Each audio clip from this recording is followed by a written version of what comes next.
ಬಿಜೆಪಿಯಿಂದ ಯತ್ನಾಳ್ ಅವರನ್ನು ಉಚ್ಚಾಟಿಸಲಾಗಿದೆ. ಈ ನಡೆ ಪಂಚಮಸಾಲಿ ಲಿಂಗಾಯತರ ಕಣ್ಣನ್ನು ಕೆಂಪಾಗಿಸಿದೆಯಾ? 15 ದಿನದಲ್ಲಿ ಉಚ್ಚಾಟನೆ ಆದೇಶ ಹಿಂಪಡೆದಿದ್ರೆ ದೊಡ್ಡ ಹೋರಾಟ ಮಾಡ್ತೀವಿ ಅಂತ ಹೇಳಿ ನಿರ್ಧಾರ ಕೈಗೊಂಡಿದ್ದಾರಂತೆ ಸ್ವಾಮೀಜಿಗಳು. ಏನಾಯ್ತು ಬನ್ನಿ ಆ ರಿಪೋರ್ಟ್ ನೋಡೋಣ.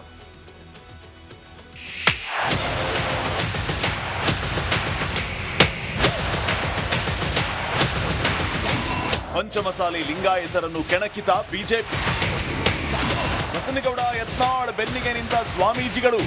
ಬಸನಗೌಡ ಪಾಟೀಲ್ ಯತ್ನಾಳ್ ಶಕ್ತಿ ಎಂತದ್ದು ಅಂತ ಬಿಜೆಪಿ ಹೈಕಮಾಂಡ್ಗೆ ತೋರಿಸುವ ಕಾಲ ಬಂದಿದೆ ಅನ್ಸುತ್ತೆ. ಹೌದು, ಹಿಂದೂ ಹುಲಿಪರ ಪಂಚಮಸಾಲಿ ಲಿಂಗಾಯತ ಸ್ವಾಮೀಜಿ ದನಿ ಎತ್ತಿದ್ದು ಅಗತ್ಯ ಬಿದ್ದರೆ ಎಲ್ಲಾ ಶಾಸಕರು ಬಿಜೆಪಿ ತೊರೆಯಿರಿ ಅಂತ ಕರೆ ಕೊಟ್ಟಿದ್ದಾರೆ.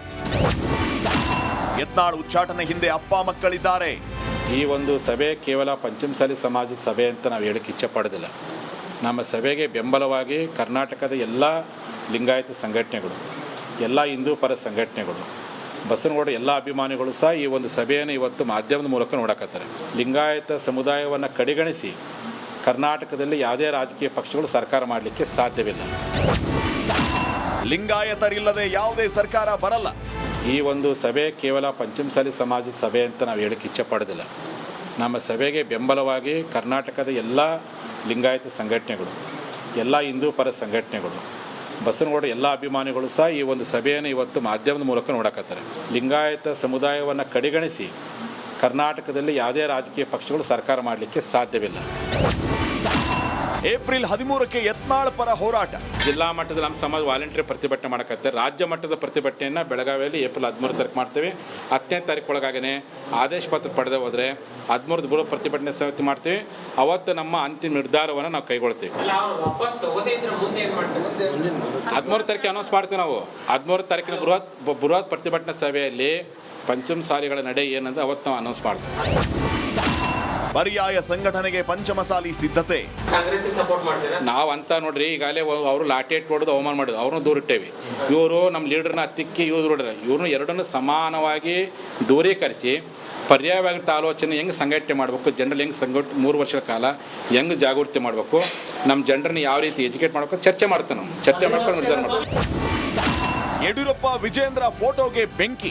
ವಿಜಯಪುರ ಜಿಲ್ಲೆಯ ಇಂಡಿಯಲ್ಲಿ ಯತ್ನಾಳ್ ಬೆಂಬಲಿಗರು ಬೃಹತ್ ಪ್ರತಿಭಟನೆ ನಡೆಸಿದ್ದಾರೆ. ಯಡಿಯೂರಪ್ಪ ವಿಜೇಂದ್ರ ಭಾವಚಿತ್ರಕ್ಕೆ ಚಪ್ಪಲಿಯಿಂದ ಹೊಡೆದು ಆಕ್ರೋಶ ಹೊರಹಾಕಿದ್ದಾರೆ. Bureau report, Republic Kannada. ಮಕ್ಕಳ ವಿರುದ್ಧ ಅಬ್ಬರಿಸಿದ್ದ ಹಿಂದೂ ಫೈರ್ ಬ್ರ್ಯಾಂಡ್ ಬಿಜೆಪಿಯಿಂದ ಔಟ್ ಆಗಿದ್ದಾರೆ. ರಿಪಬ್ಲಿಕ್ ಕನ್ನಡದಲ್ಲಿ ಯತ್ನಾಳ್ ಉಚ್ಚಾಟನೆ ಅಸಲಿಯತ್ತನ್ನು ನಾವು ಬಿಚ್ಚಿಡ್ತಾ ಇದ್ವಿ. ಬಿಜೆಪಿ ಶೋಕಾಸ್ ನೋಟಿಸ್ಗೆ ಯಾವ ರೀತಿ ಯತ್ನಾಳ್ ಉತ್ತರ ಕೊಟ್ಟಿದ್ರು, ಫೆಬ್ರವರಿ 10ನೇ ತಾರೀಕು ಅವರಿಗೆ ನೋಟಿಸ್ ಬಂದಿತ್ತು. ಫೆಬ್ರವರಿ 12ನೇ ತಾರೀಕಿಗೆ ಏನೆಲ್ಲ ಕಂಪ್ಲೇಂಟ್ ಕೊಟ್ಟು ಅವರು ಉತ್ತರವನ್ನು ಕೊಟ್ಟಿದ್ರು. ಆ ನಂತರ ಅವರು 6 ವರ್ಷಗಳ ಉಚ್ಚಾಟನೆ ಹೇಗಾಯಿತು ಬನ್ನಿ ಒಂದು ರಿಪೋರ್ಟ್.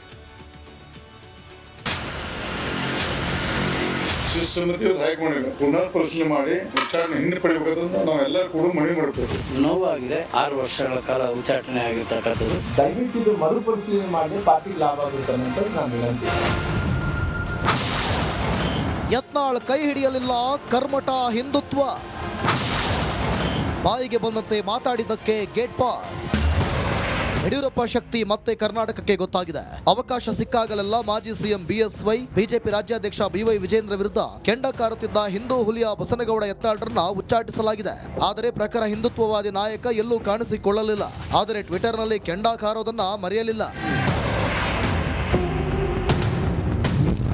ಕೆಲ ರಾಜಕೀಯ ಪಟ್ಟಭದ್ರರು ಅಡ್ಜಸ್ಟ್ಮೆಂಟ್ ರಾಜಕಾರಣದ ಹರಿಕಾರರಿಂದ ಲೋಕಸಭಾ ಚುನಾವಣೆಯಲ್ಲಿ ಪಕ್ಷಕ್ಕೆ ಹಿನ್ನಡೆಯಾಯಿತು. ಕಲಬುರಗಿ, ರಾಯಚೂರು, ಬಳ್ಳಾರಿ, ಚಿಕ್ಕೋಡಿ ಸೋಲಿನ ಪರಾಮರ್ಶೆಯನ್ನ ಹೈಕಮಾಂಡ್ ಮಾಡದಿರುವುದು ಕಲ್ಯಾಣ ಕರ್ನಾಟಕದಲ್ಲಿ ಪಕ್ಷದ ಅವನತಿಗೆ ಕಾರಣವಾಗಿದೆ. ಪಕ್ಷದ ವಿರುದ್ಧ ಬಹಿರಂಗವಾಗಿ ಮಾತನಾಡುವವರು, ಆಡಳಿತಾರೂಢ ಪಕ್ಷದ ಸಭೆಯಲ್ಲಿ ಭಾಗವಹಿಸುತ್ತಿದ್ದವರನ್ನ ಉಚ್ಚಾಟಿಸದೆ ಉತ್ತರ ಕರ್ನಾಟಕದಲ್ಲಿ ಪಕ್ಷದ ಬಲವರ್ಧನೆಗೆ ಟೊಂಕ ಕಟ್ಟಿ ಕೆಲಸ ಮಾಡಿದ ನನ್ನಂತವರಿಗೆ ಉಚ್ಚಾಟನೆ ಮಾಡೋದು ಪಕ್ಷದ ದ್ವಂದ್ವ ನೀತಿಗಳಿಗೆ ಹಿಡಿದ ಕೈಗನ್ನಡಿ.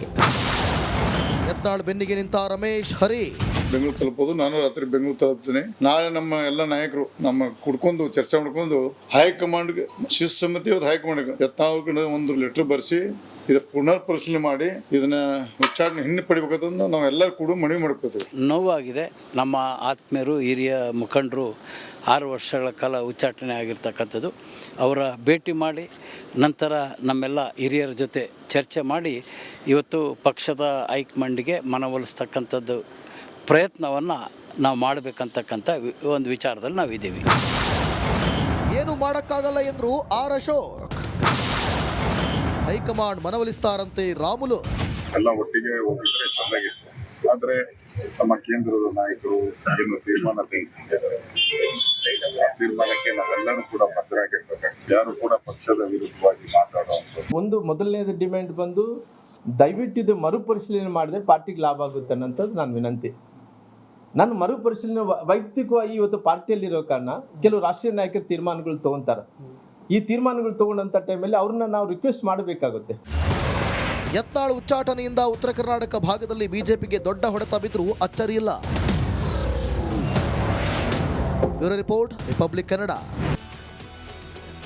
ಈಗ ಬಸನಗೌಡ ಪಾಟೀಲ್ ಯತ್ನಾಳ್ ಮತ್ತೊಮ್ಮೆ ಉಚ್ಚಾಟನೆ ಆಗಿದ್ದಾರೆ. ಈ ಹಿಂದೆ ಕೂಡ ಉಚ್ಚಾಟನೆ ಆಗಿದ್ರು, ಮತ್ತೆ ಬಿಜೆಪಿಗೆ ಸೇರಿಸ್ಕೊಂಡ್ರು, ಪಕ್ಷೇತರ ಅಭ್ಯರ್ಥಿಯಾಗಿ ಗೆದ್ದ ನಂತರ ಇವತ್ತು ಅನೇಕರು ಮಾತಾಡಿದ್ರು. ಆದರೆ ಒಂದು ಪ್ರಶ್ನೆ, ಇದೇ ಬಸನಗೌಡ ಪಾಟೀಲ್ ಯತ್ನಾಳ್ ಅವರು ಯಡಿಯೂರಪ್ಪನವರ ವಿರುದ್ಧ ಬಾಯಿಗೆ ಬಂದಂತೆ ಮಾತಾಡಿದಾಗ ಯಾಕಪ್ಪ ಮಾತಾಡ್ತೀಯಾ, ಮಾತಾಡಬೇಡ ಅಂತ ಯಾವೊಬ್ಬ ನಾಯಕರು, ರಮೇಶ್ ಜಾರಕಿಹೊಳಿ ಆಗಿರ್ಬೋದು, ಅಥವಾ BP ಹರೀಶ್ ಆಗಿರ್ಬೋದು ಒಂದು ಕಾಲದ್ದು, ಅಥವಾ ಅಶೋಕ್ ಆಗಿರ್ಬೋದು, ಅಥವಾ CT ರವಿ ಆಗಿರ್ಬೋದು, ಯಾರು ಕೂಡ ಮಾತಾಡಲೇ ಇಲ್ಲ ಅಂತ. ಪಕ್ಷದ ಶಿಸ್ತು ಹೇಗಿರುತ್ತೆ ಅಂತಂದರೆ ನೋಡಿ, ಈಗ ಹನಿ ಟ್ರ್ಯಾಪ್ ವಿಚಾರಕ್ಕೆ ಸಂಬಂಧಪಟ್ಟಾಗಿ ಕಾಂಗ್ರೆಸ್ನ ಒಳಗಿರುವಂಥ ಸಮಸ್ಯೆ ಅಂತ ಎಲ್ರಿಗೂ ಗೊತ್ತಿದೆ. ಆದರೆ ಎಷ್ಟು ಅದ್ಭುತವಾಗಿ ಅದನ್ನು ಹೈಕಮಾಂಡ್ ಮ್ಯಾನೇಜ್ ಮಾಡಿ, ಇಲ್ಲಿಯರನ್ನು ಮ್ಯಾನೇಜ್ ಮಾಡಿ, ಒಬ್ಬರ ಮೇಲೆ ಒಬ್ಬರು ಹರಿಹಾಯದೆ. ಯಾಕೆ ಅಂತಂದರೆ ಅಧಿಕಾರ ಬೇಕು ಅಂತಂದರೆ ನೀವು ಅಡ್ಜಸ್ಟ್ ಅಂದರೆ ಕಾಂಪ್ರಮೈಸ್ ಆಗಬೇಕು ಕೆಲವು ವಿಚಾರಗಳು. ಕಾಂಪ್ರಮೈಸ್ ಅಂದರೆ ಆ ರೀತಿಯ ಕಾಂಪ್ರಮೈಸ್ ಅಲ್ಲ.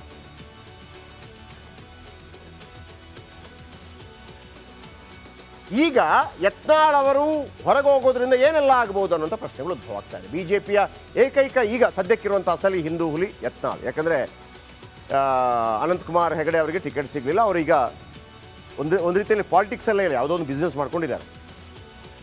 ಇವರು ಹೇಳೋದು BJP ಸಿದ್ಧಾಂತ ಪಾಲಿಸ್ತಿರೋದು ಯತ್ನಾಳ್, ನಾನು ಪಾಲಿಸ್ತಾ ಇದ್ದೀನಿ. ಅವರು ಬರೆದಿರೋ ಪತ್ರದಲ್ಲಿ ಅದಿದೆ. ಯಾವ ನಾಯಕ ಶಾಲೆಗೆ ವಾಜಪೇಯಿ ಹೆಸರಿಟ್ಟಿದ್ದಾರೆ, ಇವರೊಂದು ಶಾಲೆ ಮಾಡಿದ್ದಾರೆ, ಅದಕ್ಕೆ ವಾಜಪೇಯಿ ಅಂತ ಹೆಸರಿಟ್ಟಿದ್ದಾರೆ. ಆಮೇಲೆ BJP ಯಾವ ನಾಯಕ ಗೋಶಾಲೆ ನಡೆಸ್ತಾ ಇದ್ದಾರೆ, ಹಿಂದುತ್ವದ ಬಗ್ಗೆ ಇವರ ಬಗ್ಗೆ ಹೇಳೋದು, ಒಂದು ಶಾಲೆ, ಒಂದು ಅದ್ಭುತವಾದಂಥ ಗೋಶಾಲೆ ಮಾಡಿದ್ದಾರೆ. ಚಂದ್ರದ ಗೋಶಾಲೆ ನಡೆಸ್ತಾ ಇದ್ದಾರೆ ಬಸನಗೌಡ ಪಾಟೀಲ್ ಯತ್ನಾಳ್ ಗೋಶಾಲೆಯಲ್ಲಿ 700+ ಗೋವುಗಳಿವೆ. 12 ತಳಿಯ ಹಸುಗಳನ್ನು ಸಾಕ್ತಾ ಇದ್ದಾರೆ ಯತ್ನಾಳ್ ಗೌಡರು. ಬರೋಬ್ಬರಿ 80 ಎಕರೆ ವಿಸ್ತೀರ್ಣದಲ್ಲಿದೆ ಈ ಗೋಶಾಲೆ. 22 ಎಕರೆ ಪ್ರದೇಶದಲ್ಲಿ 4 ರೀತಿಯ ಹುಲ್ಲು ಬೆಳೆಸ್ತಾರೆ. ಹಸುಗಳಿಗೆ ನಿತ್ಯ 3 ಟ್ರ್ಯಾಕ್ಟರ್ನಷ್ಟು ಮೇವು ಕೊಡ್ತಾರಂತೆ. 13ರಿಂದ 14 ಕ್ವಿಂಟಲ್ ನುಚ್ಚು ಮತ್ತು ಹಿಂಡಿ ಕೊಡ್ತಾರೆ. ಉಳುಮೆ ಮಾಡಲು ರೈತರಿಗೆ ಉಚಿತವಾಗಿ ಎತ್ತು ಕೂಡ ಕೊಡ್ತಾರೆ. ಗೀರು ಹಸುವಿನ ಹಾಲುಗಳಿಂದ ವಿವಿಧ ಉತ್ಪನ್ನಗಳನ್ನು ತಯಾರು ಮಾಡ್ತಾರೆ. ಪೇಸ್ಟ್, ತುಪ್ಪ, ಬೆರಣಿ, ಟಾಲ್ಕಮ್ ಪೌಡರ್, ವಿಭೂತಿ ತಯಾರು ಮಾಡ್ತಾ ಇದ್ದಾರೆ. ಪಾತ್ರೆ ತೊಳೆಯುವ ಸೋಪ್ ಕೂಡ ತಯಾರು ಮಾಡ್ತಾರೆ. ಗೋಶಾಲೆಯಲ್ಲಿ 60ಕ್ಕೂ ಹೆಚ್ಚು ಜನರಿಗೆ ಉದ್ಯೋಗವನ್ನು ನೀಡಿದ್ದಾರೆ. ಗೋವುಗಳಿಗೆಂದೇ 2 ವೈದ್ಯರನ್ನು ಕೂಡ ಇಟ್ಟಿದ್ದಾರೆ ಯತ್ನಾಳ್. ಇವರು ನಾನು ಹಿಂದೂ ಹುಲಿ ಅಂತ ಹೇಳ್ತಾರಲ್ಲ, ಅದನ್ನು ಮಾಡಿದ್ದಾರೆ ಅನ್ನೋದನ್ನು ನಿಮ್ಮ ಮುಂದೆ ಇಟ್ಟಿದ್ದೀನಿ. Next story.